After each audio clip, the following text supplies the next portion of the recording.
What is the subscription-based business model? How does it work? Why do we need it? And what the heck is mailbox money? Today, we are touching on all of those points as we review the art of building your subscription model and be a part of the e-commerce explosion. I'm excited to talk to you about it. Again, thanks for being here. Let's do this. Are you ready to think big and act bold? Then you are in the right place. This is Innovative Entrepreneurs, a podcast that will bring you the stories, insights, and tips from some of the most successful and innovative entrepreneurs in the world. I am your host, Erica Bailey, and I am here to help you start, scale, and sustain your own entrepreneurial journey. Let's get started. I'm grateful that you are joining me, and I hope that the content I share brings you value. I have something interesting to talk about. So I actually had a podcast conversation recently with a friend or a colleague. I don't know what we would call each other, but soul sisters. And her name is Alex McPudar. We were talking about subscription-based services and how they literally changed the market and created this mailbox money for every business could have some sort of subscription-based service. So today we're going to explore some strategy that can reshape your business landscape. It's this subscription-based business model. So the question that I'm often asked is, why is it such a game changer? Like, how is it having such an impact on businesses? The magic behind it is reoccurring revenue streams. It's mailbox money. That's what I call it, depending on what service you provide. But I think of subscription-based services as mailbox money. It's that reoccurring revenue that you can guarantee is going to be there. So today we're going to kind of talk about the benefits, success stories, maybe key strategies that we can use, and how to build that reoccurring revenue. So subscription-based services are everywhere. They're everywhere. I'd actually be interested, and I'll look this up as I'm talking, as who had the very first subscription-based service. In 1856, renowned sewing machine company, Singer, created the world's first subscription-based purchase rent model for its latest product. Singer offered customers the chance to rent a sewing machine for $3 after putting down a $5 deposit. Wow, okay. So that's pretty interesting, isn't it? And subscription-based services they're still here, and they're just getting better and better and better. All right, so let's start by unraveling this incredible power of reoccurring revenue, why it's such a game changer. Really, it's all about building a lasting connection with your audience. And now you have this great audience who has recurring charges, who trust you to do this service or offer them some sort of value. And at that point, you can communicate to them.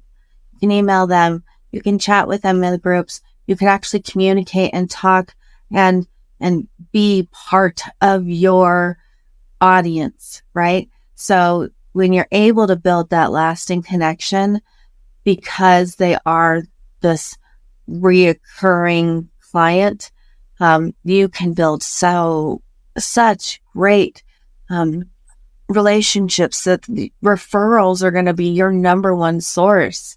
And that is the best marketing you can do. If you could do that, marketers would never be needed, right? It's just the truth of it. Actually, I can say that for us. So through these models, you can increase loyalty. You're going to have higher retention rates, enhanced lifetime value, and you'll understand why subscription models are more than just transactions, right? They're about forging relationships that stand the test of time. Now, I want to start off by saying this because Alex said this in our last conversation. If you have a subscription-based model and you are able to track and see if there are users who are paying but not using. At that point, I believe that it is best practice if you are able to contact the user or the client or the buyer and say, hey, we've noticed you haven't used this much. We want to make sure that everything's okay.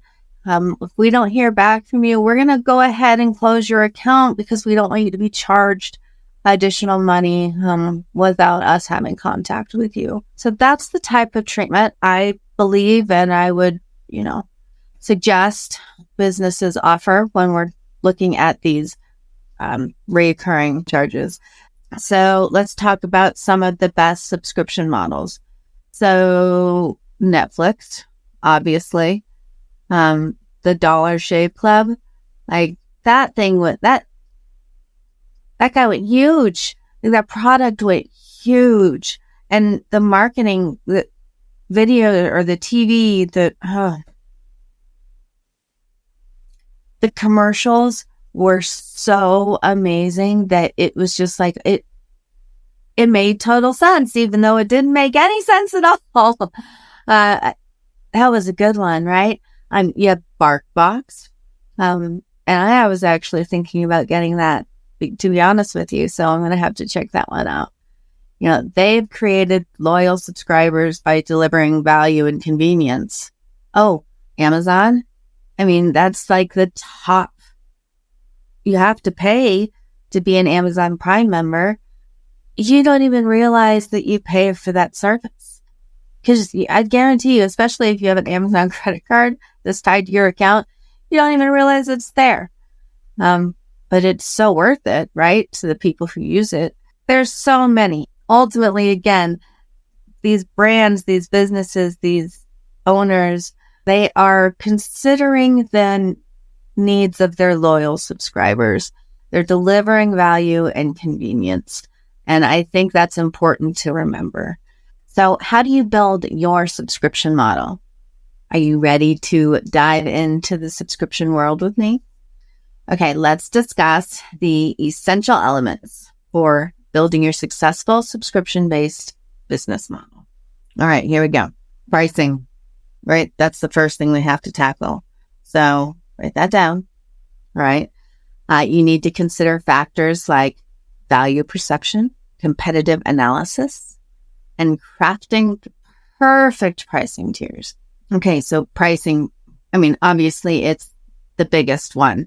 You have to make sure that you are providing value while still maintaining your ROI. And that can be hard when you're first determining your pricing. So you have to really take a while and look into that. Find somebody who maybe can help you, who specializes in that. I'm sure there are people out there who can help you build that perfect subscription-based pricing. Okay. So we talked about, value perception, competitive analysis, crafting the perfect pricing tiers. Now we got to talk about streamlining that billing, right? So for example, I am subscribing to Calm, the app that I absolutely love, right? That app makes sure that and by the way, I am not getting paid for anything for Calm. It's just my favorite app. So when you sign up, the billing process is so simple. It is streamlined. I don't even have to think about it, right? So when you're building this subscription-based business, you need to make sure that this billing process is flawless, because the moment it becomes a hassle, that's the moment that it'll just get, swiped and the person will move on to something else. So, and then they're just not going to be interested. So make sure that, again, your pricing and your billing is seamless. Okay. That is going to be so important. It's crucial for subscriber satisfaction. And then delivery options. So whether you are offering physical goods or digital content or services, I've got some tips that's going to help you find the delivery method that is right for your unique business. It's going to be brief. So if you think that you'll find value from getting more information from what I'm sharing with you, just type the word value in the comments below, and I'll make sure I get more content that is relatable to this. You can also ask specific questions, and my team will get the information to me, make sure that we pay attention to you and we are appreciative, and hopefully we can help or do something good. So whether you are offering physical goods, digital content, or services, you need to find a perfect delivery method that aligns with your unique business. And it's also, again, seamless. And a big part of this is that you are communicating to your buyers from beginning to end. They need to understand and know where things are. It makes them feel secure. It makes them feel like they have a sense of control because they know exactly when they'll be there. So make sure you're communicating with them during that process from transaction to delivery. And then, of course, put them into a drip campaign that just keeps them engaged and reminds them, of you and the great services that you provide. And then they refer. And again, there's that extra, bonus points, less money on marketing. So wrapping this one up, just remember that creating this successful subscription-based business, it's not just about transactions, right? It's about building enduring relationships with your customers. That's really what it is. And I seem to have this theme or trend, or I don't know, maybe it's just such a powerful belief of mine, but if you start it out of kindness, it can be very, very successful. You're building relationships with your customers and you're really doing it with kindness and understanding and gratitude that they are purchasing the things that you created. That's where you have a strong, long-lasting business. That's in my mind. That's what I think. You're welcome to share your thoughts too. Thank you for joining us on our journey today. Remember, the subscription-based business model can be a game changer, but it's your innovation and commitment that make it truly transformative. Until next time, keep innovating and transforming your business landscape. Wow, what a great episode. I hope you had as much fun as I did. If you want more of this goodness, make sure you subscribe so that you get notifications for future podcasts. And if you found value from this, please share it with others. You can visit our website at cwgdigital.com. This is Erica Bailey. I am your host, and I will see you next time.